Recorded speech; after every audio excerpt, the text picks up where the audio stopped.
मालूम।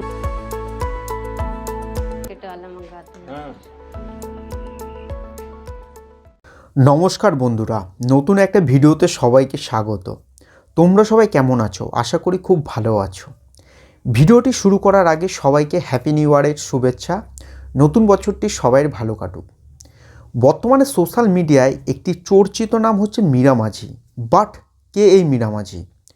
প্রধানমন্ত্রীর ইউটিউব চ্যানেলে শনিবার শেয়ার করা হয়েছে মীরা মাঝির বাড়িতে বসে চা পান করছেন খোদ প্রধানমন্ত্রী।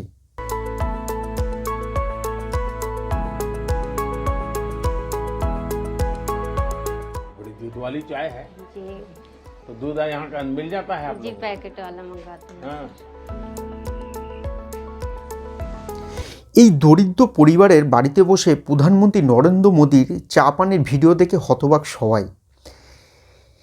এই ভিডিওটি দেখার পরে সাধারণ মানুষের মনে একটাই প্রশ্ন যে প্রধানমন্ত্রী কেন এই মীরা মাঝির বাড়িতে চা পান করলেন। আমার চোখে দেখা এই প্রথম একজন প্রধানমন্ত্রী যিনি ধনী বিশিষ্ট ব্যক্তিদের সঙ্গে স্বাচ্ছন্দ্য, তেমনি দরিদ্র এবং বঞ্চিত মানুষদের প্রতিও নম্র। আজকের এই ভিডিওতে আমি এই মীরা মাঝি কে এবং কেন প্রধানমন্ত্রী তার বাড়িতে চা পান করলেন এই বিষয়টি নিয়ে আলোচনা করব। আর এই ধরনের ইন্টারেস্টিং ভিডিও পেতে অবশ্যই আমার চ্যানেলটি সাবস্ক্রাইব করতে ভুলবেন না। আর পাঁচটা শনিবারের মতো সেই দিনটাও ছিল একই রকম মীরা মাঝির কাছে।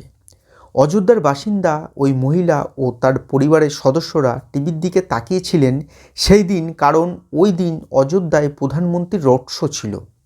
হঠাৎই একজন অফিসার তার বাড়ির দরজায় এসে দাঁড়ায় এবং তাকে জানায় যে একজন ভিআইপি তার বাড়িতে আসবেন। এই কথা শোনার পর মীরা মাঝি, যিনি পেশায় একজন ফুল ব্যবসায়ী, সে রীতিমতো চিন্তায় পড়ে যায় যে কে এই ভিআইপি, কেনই বা তার বাড়িতে আসবেন। চিন্তা করতে করতেই হঠাৎই তার বাড়িতে এসে হাজির হয় সেই ভিআইপি। সেই ভিআইপিকে দেখে রীতিমতো মাথা ঘুরে যাওয়ার জোগাড় মীরা মাঝির, কারণ তিনি আর কেউ নন, তিনি খোদ আমাদের দেশের প্রধানমন্ত্রী নরেন্দ্র দামোদরজি মোদী। এবার কথা হচ্ছে যে প্রধানমন্ত্রী কেন মীরা মাঝির বাড়িকেই বেছে নিলেন চা খাওয়ার জন্য। এর মেন কারণ হচ্ছে উজ্জ্বলা যোজনা। উজ্জ্বলা যোজনার গ্রাহকের সংখ্যা 10 কোটি পার করেছে ইতিমধ্যেই, আর এই মীরা মাঝি হলো উজ্জ্বলা যোজনার 10 কোটিতম গ্রাহক। এই ভিডিওটি যারা দেখছেন অনেকেই হয়তো উজ্জ্বলা গ্যাস যোজনা কি সেটা জানেন না। তাদের জন্য এই যোজনা সম্পর্কে একটু সামান্য বিবরণ দিচ্ছি যাতে তাদের বুঝতে সুবিধা হয়। দারিদ্র্য সীমার নিচে বসবাসকারী মানুষদের সুবিধার জন্য কেন্দ্র সরকার চালু করেছে এই উজ্জ্বলা যোজনা প্রকল্প। দারিদ্র্য সীমার নিচে বসবাসকারী মহিলারা যাতে রান্নার জন্য গ্যাস পেতে পারেন সেই জন্য 2016 সালে এই প্রকল্প চালু করে কেন্দ্রীয় সরকার। প্রধানমন্ত্রী উজ্জ্বলা যোজনার অধীনে কেন্দ্রীয় সরকার বিনামূল্যে গ্যাস সংযোগ দেয় দারিদ্র পরিবারগুলোকে।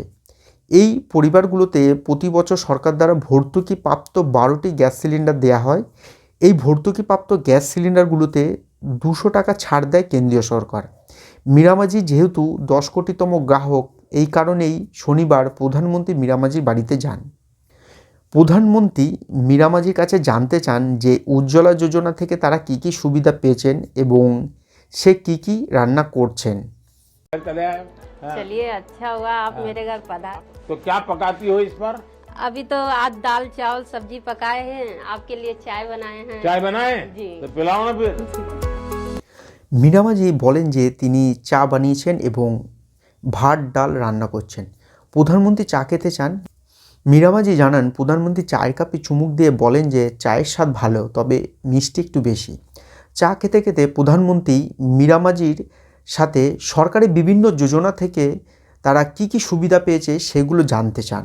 आपको क्या क्या लाभ मिला है? यही आवास मिला है आवास मिला है, जी। आपने बना दिया? जी, आपके कृपया से। अच्छा, ठीक से बना है? हाँ, अच्छा, और- पहले कहाँ रहते थे? पहले झोपड़ी था यहाँ, हाँ? खपड़े का घर था। हाँ, जी हाँ, कहाँ रहते थे? जी और अब जी, अच्छा बन गया? जी हाँ। একজন প্রধানমন্ত্রী কেমন হওয়া উচিত, নরেন্দ্র মোদী যেন তারই এক প্রকৃত উদাহরণ। একজন প্রধানমন্ত্রী কতটা নম্র হতে পারেন, কতটা নিঃস্বার্থ হতে পারেন এবং কতটা বুদ্ধিমান হতে পারেন তাকে দেখলেই যেন বোঝা যায়। যে কোনো পরিবেশে যে কোনো মানুষের সাথে তিনি সামান্য সময়েই মানিয়ে নিতে পারেন।